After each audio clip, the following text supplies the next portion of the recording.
Start. नमस्कार मित्रों, आज के अखबार तो आपने पढ़े होंगे और उसमें जरूर आपने पढ़ा होगा कि आदरणीय अजीत पवार साहब उप मुख्यमंत्री महाराष्ट्र के ऊपर जो इनकम टैक्स डिपार्टमेंट के ट्रिब्यूनल में केस चल रहा था वो केस वो जीत गए हैं। अर्थात वो जो आरोप लगे हुए उनके ऊपर थे, जो संपत्ति जब्त की गई थी, आरोप खारिज हो गए और संपत्ति रिलीज कर दी गई। मित्रों, ये पहली बार नहीं हो रहा है, ऐसे अनेक उदाहरण हैं। जब भारतीय जनता पार्टी ने कांग्रेस के एक नेता के ऊपर आरोप लगाए, गंभीर आरोप लगाए, लंबी कैंपेन चलाई, कैंपेन चलाने के बाद में वो जेल चले गए, उन दबाव में आके उनके ऊपर केस रजिस्टर्ड हो गया और फिर वो जेल से छूटे और वो बीजेपी ने अपनी पार्टी ज्वाइन करा ली। इसका एक उदाहरण आपको बड़ा मजेदार में देने वाला हूं। नरसिम्हा राव जी भारत के प्रधानमंत्री थे। उनकी कैबिनेट में एक मंत्री थे जिनका नाम था पंडित सुखराम। पंडित सुखराम विदेश गए हुए थे। एक अखबार में खबर छपी कि उनके मंत्रालय में अनियमितताएं हुई हैं।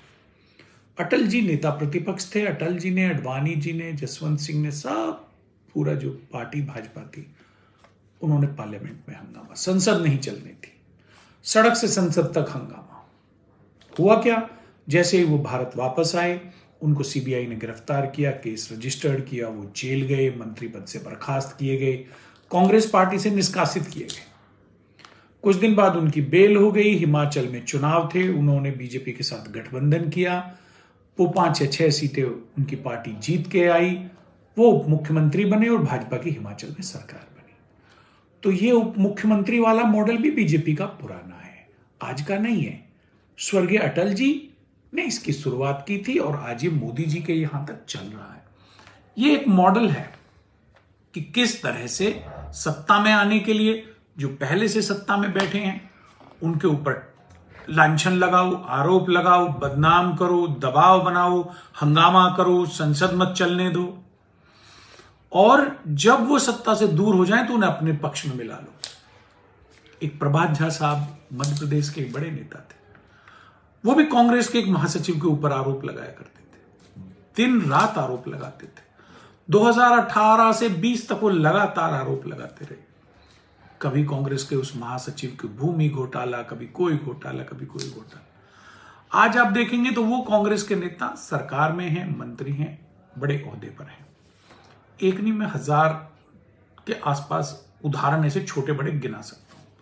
खैर, इसे छोड़ देते हैं, मुख्य मुद्दे पे बात करते हैं, जो कल भारतीय जनता पार्टी जिसके लिए बिल्कुल मरी जा रही है। कह रहे नहीं, सोरोस का हाथ भारत के लोकतंत्र को कमजोर करने के लिए। कैसे हास्यास्पद ये आरोप लगाते हैं। एक तरफ आप अमेरिकन के साथ में रिलेशन बना रहे हैं, आप उनके साथ में अच्छे गठबंधन कर रहे हैं, आगे बढ़ रहे हैं, दूसरी तरफ आप अमेरिका के ही एक व्यक्ति के ऊपर आरोप लगा रहे हैं। खैर चलिए भाई, मैं तो आपके साथ हूं। अगर कोई व्यक्ति, बाहरी व्यक्ति भारत के अंदरूनी मामलों में हस्तक्षेप करता है तो मैं उसे बर्दाश्त नहीं करूंगा। लेकिन यह सिर्फ अगर आप राजनीति के लिए कर रहे हो तो मैं आपको एक्सपोज भी करूंगा। आपने तो कांग्रेस पार्टी पर आरोप लगा दिया, लेकिन आपने खुद नहीं सोचा। 2013 जुलाई का महीना, 18 जुलाई डॉक्टर मनमोहन सिंह ने कैबिनेट की बैठक बुलाई और कैबिनेट की बैठक में तत्कालीन जनरल विक्रम सिंह को बुलाया गया और फैसला लिया गया कि भारत सरकार चीन से होने वाली सैन्य सुरक्षा संबंधी चुनौतियों से निपटने के लिए एक नई कोर का गठन करेगी, जिस कोर में 50,000 सैनिक होंगे, जिसका नाम माउंटेन स्ट्राइक कोर होगा, जो पर्वतीय क्षेत्र में युद्ध लड़ने में सक्षम और योग्य सैनिक तैयार करेगी। उसके अलावा 2 इन्फेंट्री ब्रिगेड, 1 आर्म्ड ब्रिगेड बनाने का फैसला किया गया, जिसके लिए 2012 से 17 की पंचवर्षीय योजना में सेना के लिए 65,000 करोड़ रुपए का प्रावधान किया गया। भारत अब आगे बढ़ के तिब्बत की ओर से, स्वायत्त क्षेत्र तिब्बत की ओर से होने वाली किसी भी हरकत का जवाब आगे बढ़ के देगा। ये भारत सरकार ने फैसला किया था, डॉक्टर मनमोहन सिंह के नेतृत्व में किया था। आज साहब 11 बरस हो गए। माउंटेन स्ट्राइक कोर का गूगल करते हैं, कहीं कोई नाम नहीं है। इस पूरी परियोजना, ये पूरा प्लान कहां गया कुछ पता नहीं है। इसके बाद में एक घटना घटित हुई, जो गलवान की घटना थी, जिसमें हमारे 20 जाबाज शहीद हो गई। काउंटर में हमने 40 से 50 चाइनीज को भी मार दिया। लेकिन आज क्या प्लान है कोई नहीं जानता है। भारत की सेना में बहुत से पद रिक्त पड़े हैं, क्यों नहीं भरे जा रहे हैं कोई नहीं जानता है। भारत सरकार की तरफ से, मोदी सरकार की तरफ से कोई जवाब नहीं दिया जा रहा है। सेना को फूड सप्लाई करने के लिए भी एक प्राइवेट फर्म को कॉन्ट्रैक्ट ठेका मिल चुका है। लगातार खर्चा घटाने के नाम पे सेना को सिकोड़ा जा रहा है।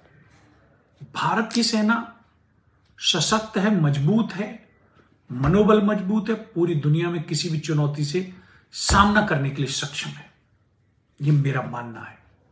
लेकिन फिर भी क्या डॉक्टर मनमोहन सिंह के द्वारा जो मिशन तैयार किया गया था पहाड़ी क्षेत्र में लड़ने के लिए, एक्सपर्ट सैनिक तैयार करने का, वो कहां है? उसके बारे में तो जवाब देना पड़ेगा। क्या धन की कमी थी? क्या विल पावर की कमी थी भारत के प्रधानमंत्री के पास और रक्षा मंत्री के पास? क्यों नहीं बना? क्या हमारा पड़ोसी देश चाइना को खुश करने के लिए उस प्रोजेक्ट को रोका गया?